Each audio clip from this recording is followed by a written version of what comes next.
Hello everybody. Let's make use of this very sunny leap day in February and do book reviews. So we're going to start with Know Yourself Better. I've been talking about this book a lot because it informs a lot of how I make my decisions.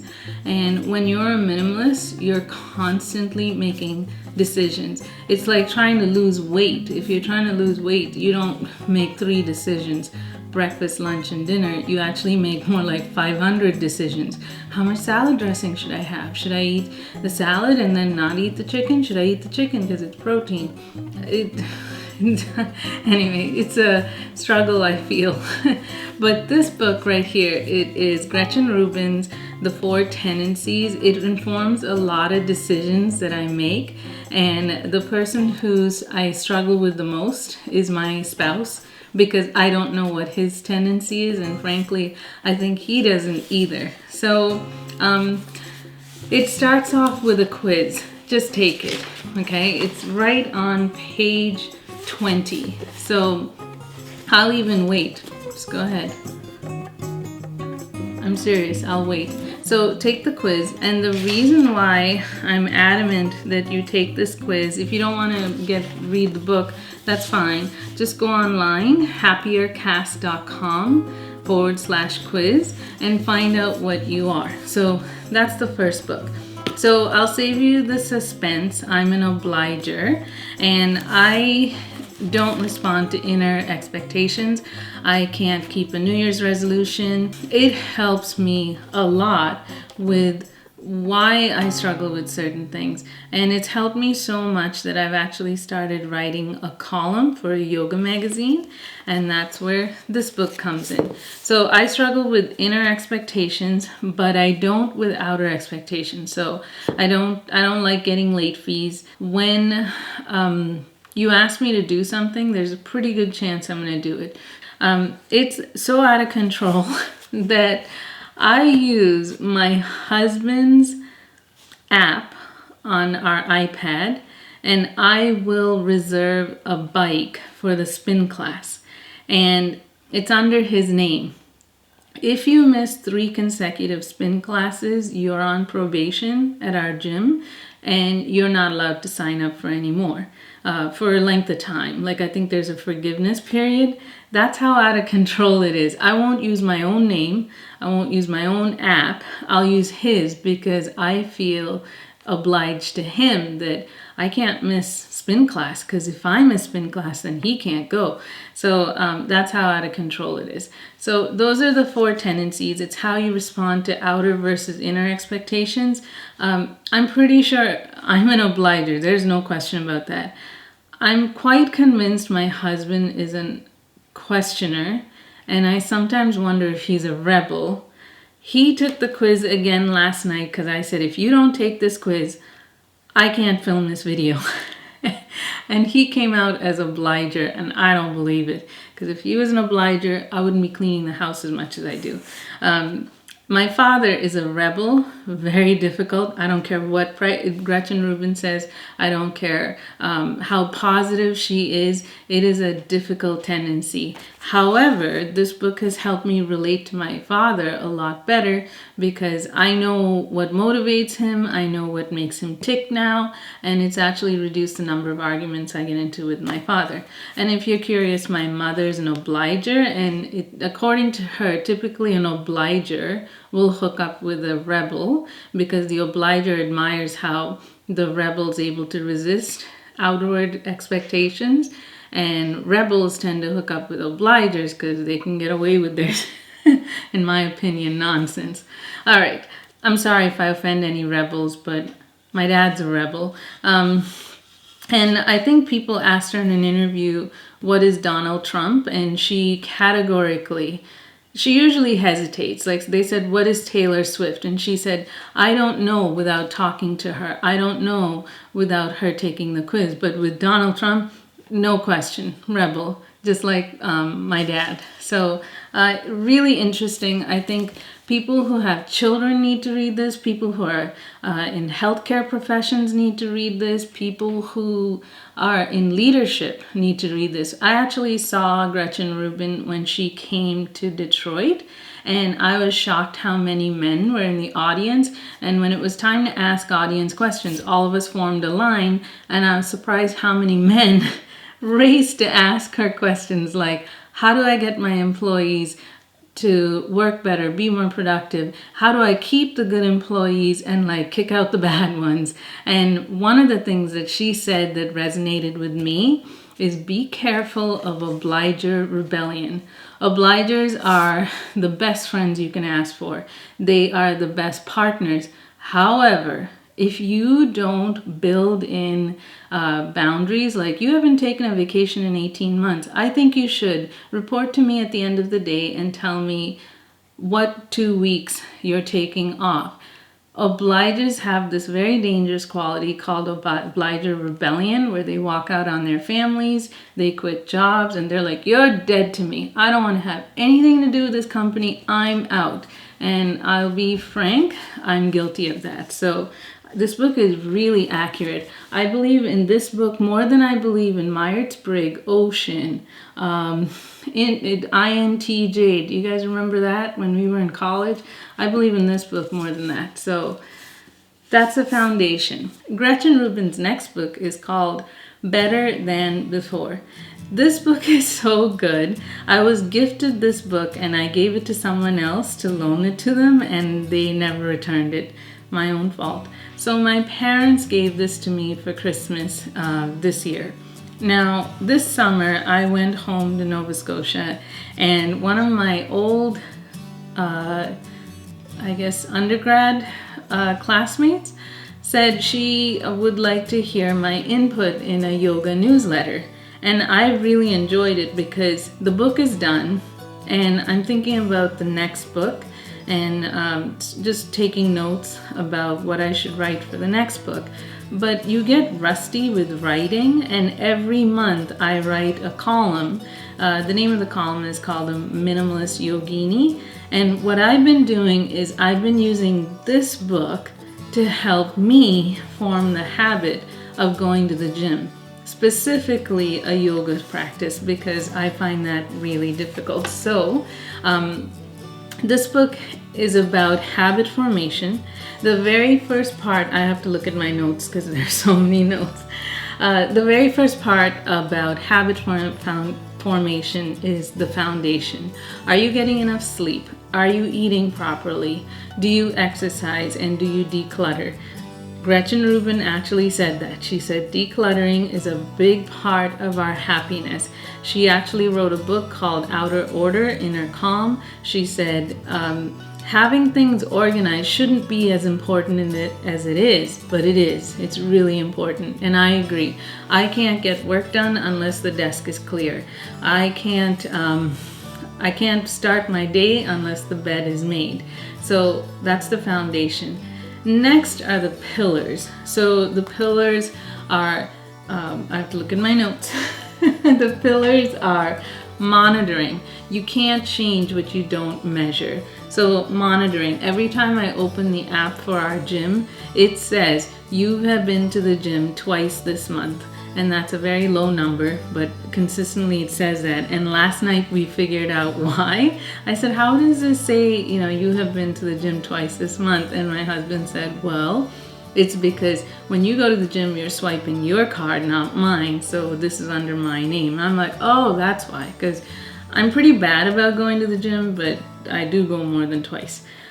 The next one is scheduling.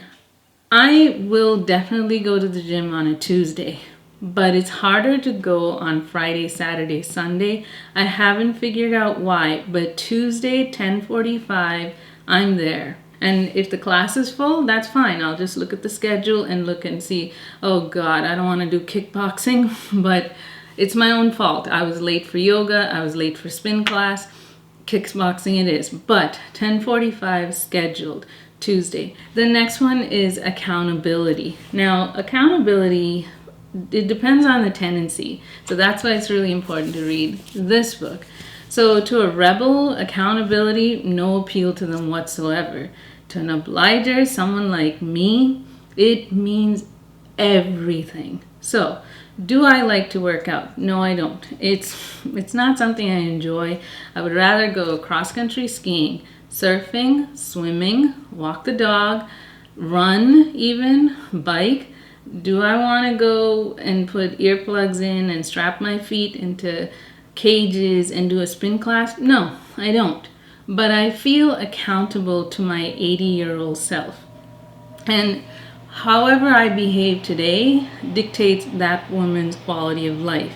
And I'm pretty fearful of the kind of life she's going to have if I don't smarten up. So accountability, I feel accountable to her.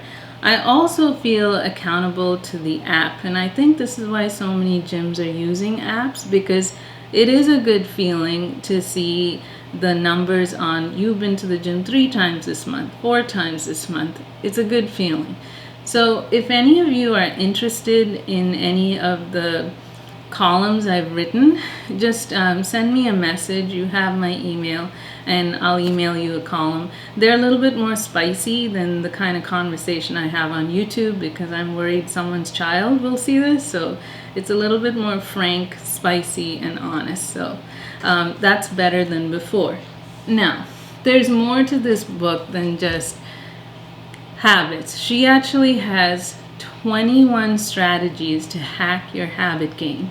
So when do you start? What's one thing we've all noticed that someone stops? When women become pregnant, they stop drinking alcohol and they stop smoking. That's a good time to start a good habit.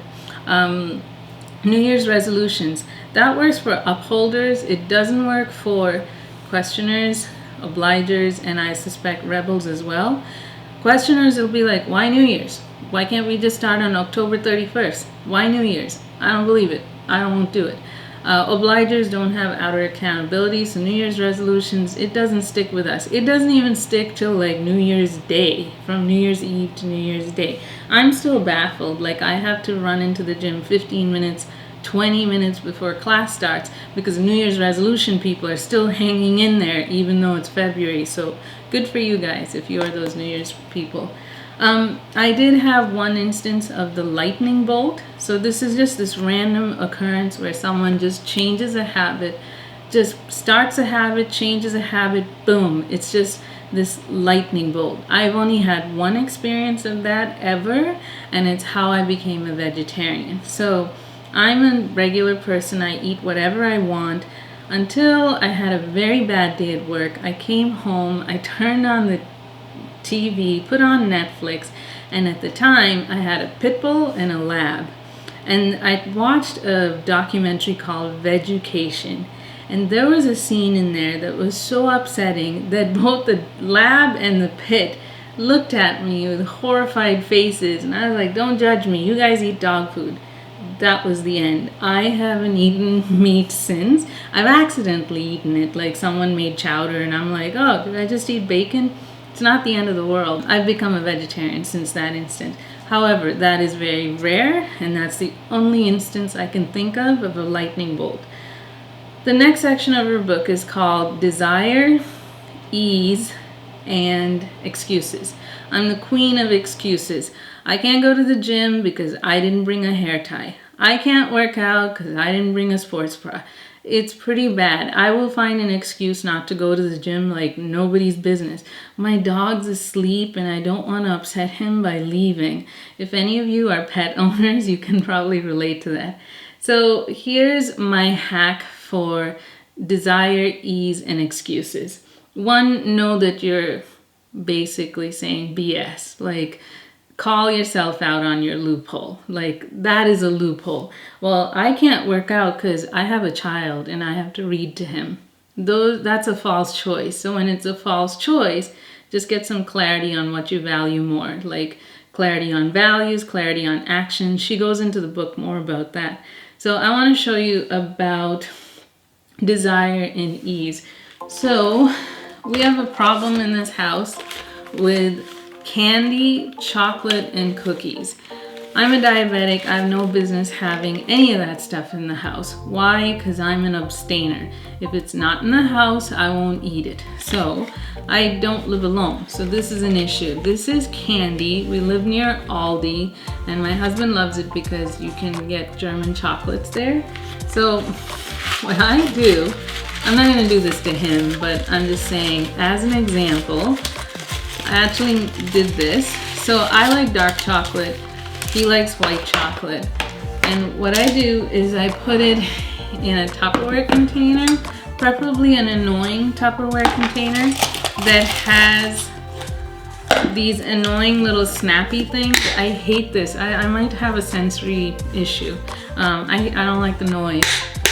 Oh, I don't like it. Okay, so when you are mindless and it's 8, 9, 10 o'clock at night, you're tired, your blood sugars are a little low, you should be going to bed, but you're not, you're feeling kind of munchy and hungry and ready to scavenge for food.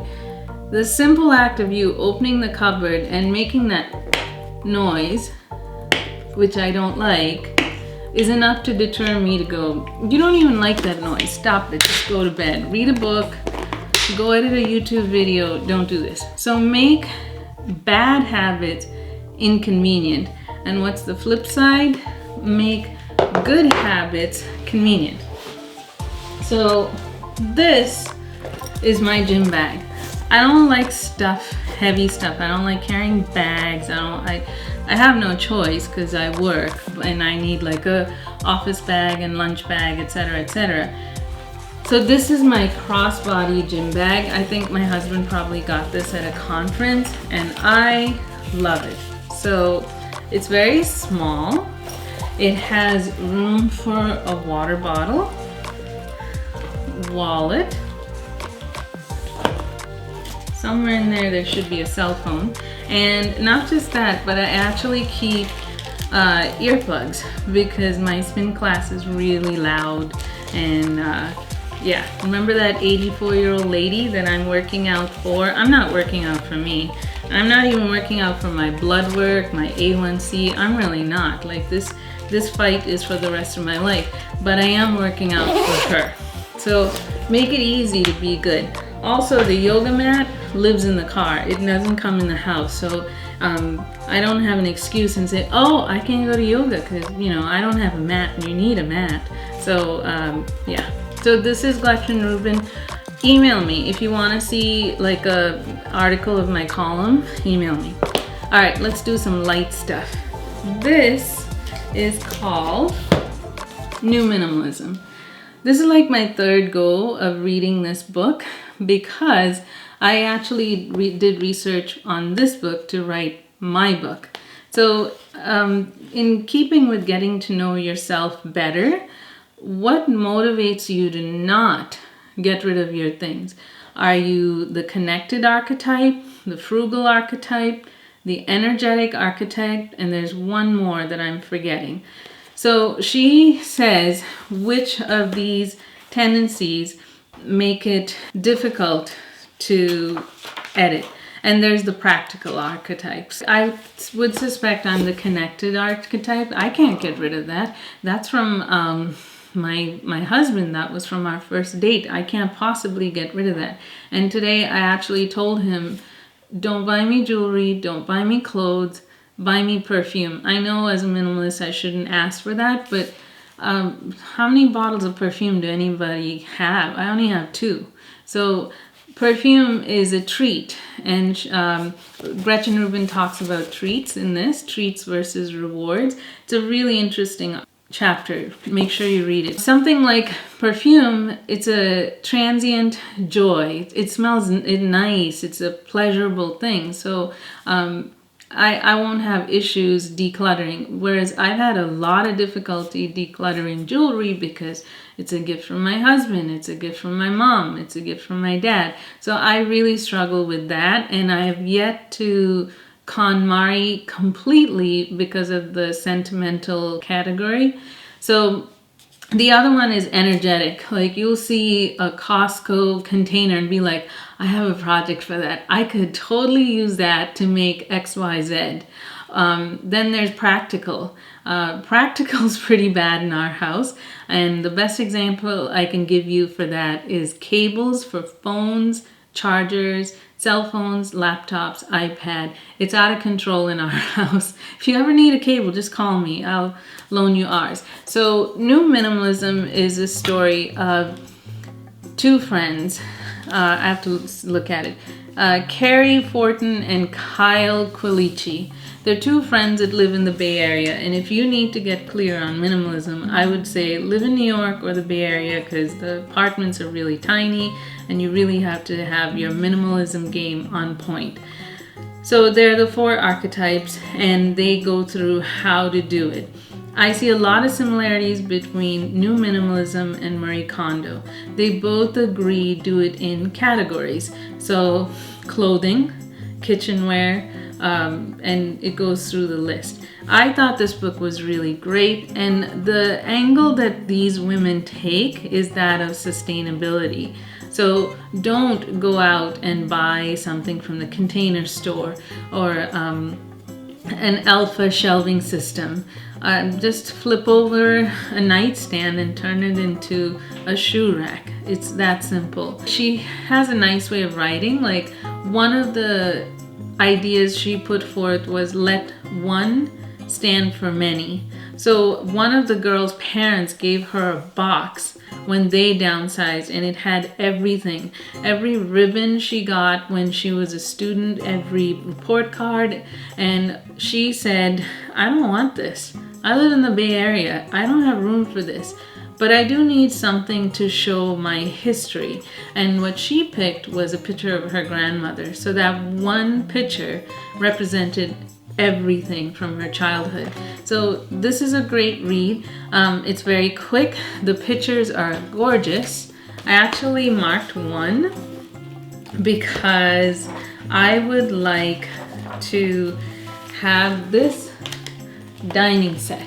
So if anyone happens to find this dining set from my childhood, 1989, Stranger Things, this dining set, please tell me if you see it on Craigslist, because I need those chairs.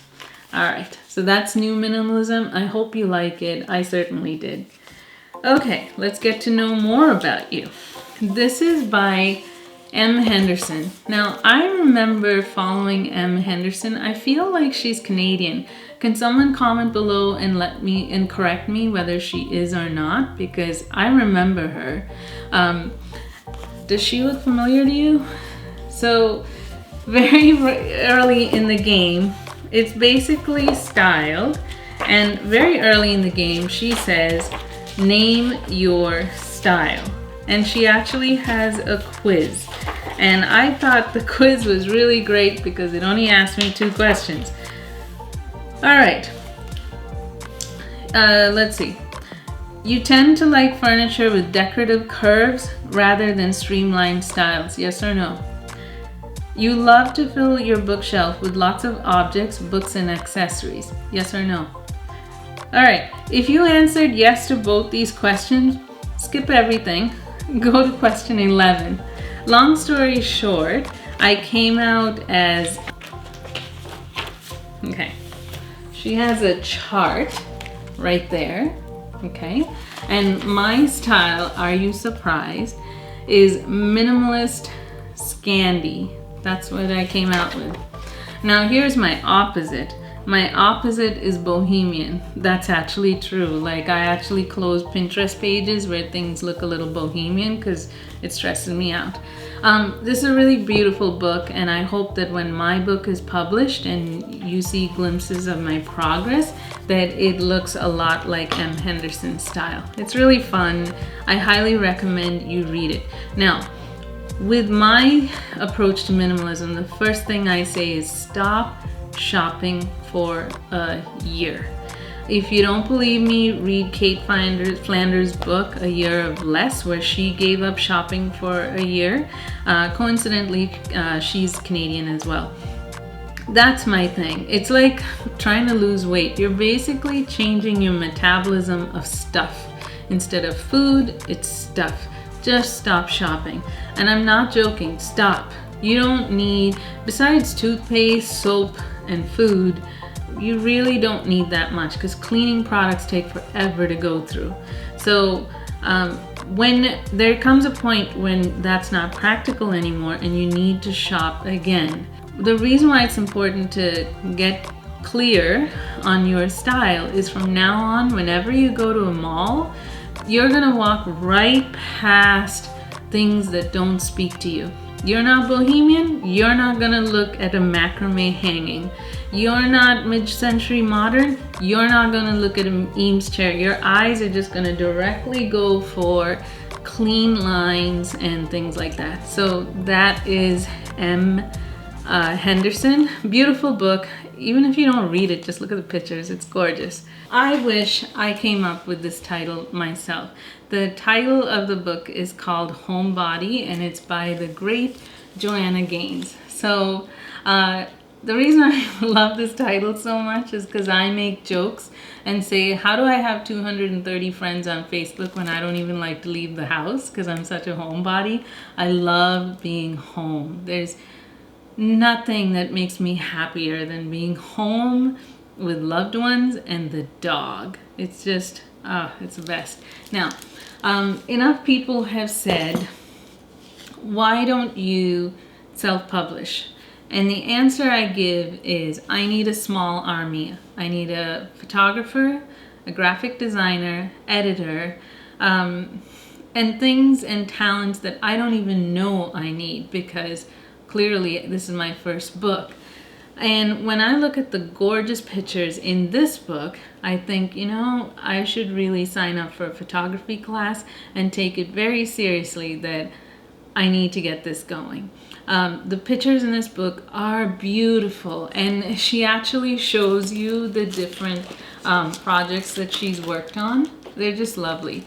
But again, very early in the game, she talks about what is your style. And guess what?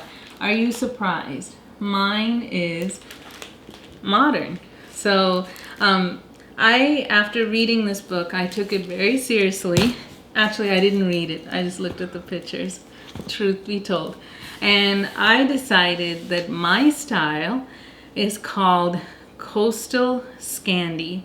That's what I think I'm leaning towards. Now, prove me wrong. Go to my video on the minimalist house tour using paint chips and prove me wrong. I think my ultimate goal is Coastal Scandi. I'm from the coast. I was born on the coast in the Indian Ocean. I grew up on the coast in Nova Scotia and Newfoundland, and now I don't live on the coast anymore, so I'm very homesick. So there's always going to be an element of a beach house, and no matter where I live. And of course, I enjoy the minimalist aesthetic. So you have 1, 2, 3, 4, 5 books to know yourself better. And what I want to do is get to know you better, because our little family has now grown to 70 people, and that's the kind of numbers that I can actually have conversations with you and say, are you a minimalist? Are you an obliger, or are you a questioner? So I'm looking forward to hearing from you. So that's our books that I read in February. Let's talk about March. March is apparently reading month. How did I forget this? When we were in university, that's what we did. We used to get March break when we were little, and then when we got older and we were in undergraduate studies, we actually got reading week. So let's do that. This is in honor of Christian. He's my latest subscriber. He is a young, handsome 20-something. I won't tell you his age, just tell you that he's 20-something. I'm over the moon that is a 20-year-old boy on my channel. Thank you so much. You hit number 70, and it means a lot to me. So in honor of Christian, a young boy, all the books that we're going to be reading are by boys. So the first one is Alastair Reynolds, and it's called Permafrost. This is for the library book that I joined. It has time travel, sci-fi.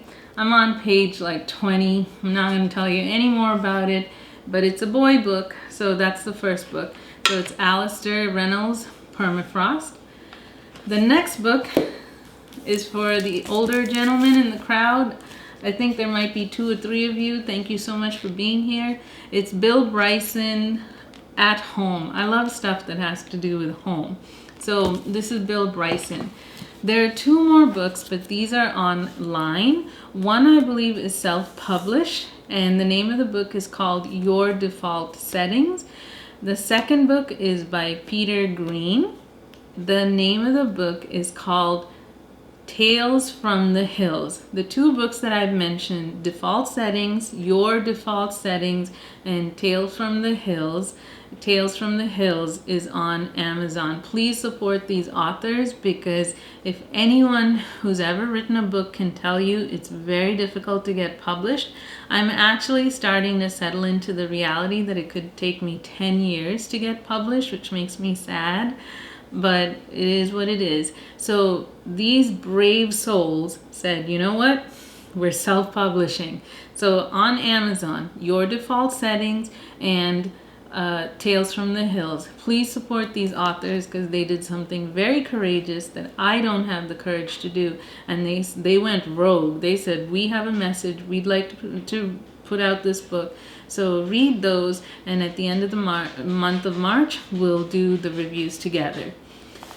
Now, here's something I've been wanting to do. There's some sort of obsession with minimalists about morning routines. Can someone comment below and tell me, what is their morning routine? This is written by Mason Currey, and it's Daily Rituals, Women at Work. I don't have a morning routine, and I call it panic. I have morning panic. I just don't have a morning routine. So please tell me if you have a morning routine. I see all these YouTube videos talking about, I sit, I meditate, I drink tea, I go to the bathroom, I wash my face, I swear. I don't have a morning routine. Should I get one? Comment below. I'd really like to know. I think it'll be hilarious to read your comments about morning routine. I feel very strongly about them, and this is a kid-friendly channel, and I won't swear, but I'd like to know, because not me. I'd like to see if I can adopt a morning routine. The only thing I can think of that I'd like to adopt is the habit of flossing. I mean, that tells you how resistant I am to this habit. So I'm gonna read this, and I'm gonna make a video on my morning routine. It is not gonna be kid-friendly. It might involve some swearing. It might involve a little too much reality, I don't know. But stay tuned for the morning routine video.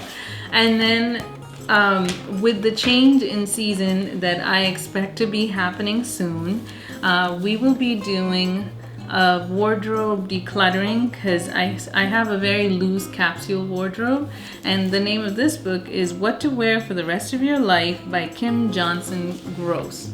The rest of your life. This woman is not playing games. So I'd like to actually figure out if I can do it. Can I figure out the magic formula for the rest of my life? So the wardrobe for the rest of my life. So these, we're gonna do a month of boy books, and we'll do the reviews with those, and then we'll go back to my usual stuff, which is decluttering and wardrobe and stuff, with Daily Rituals, Women at Work, and What to Wear for the Rest of Your Life. Thank you so much for joining me. I had a lot of fun reading these books and reviewing them for you. Please like and subscribe, and I'll see you in the next video. Bye.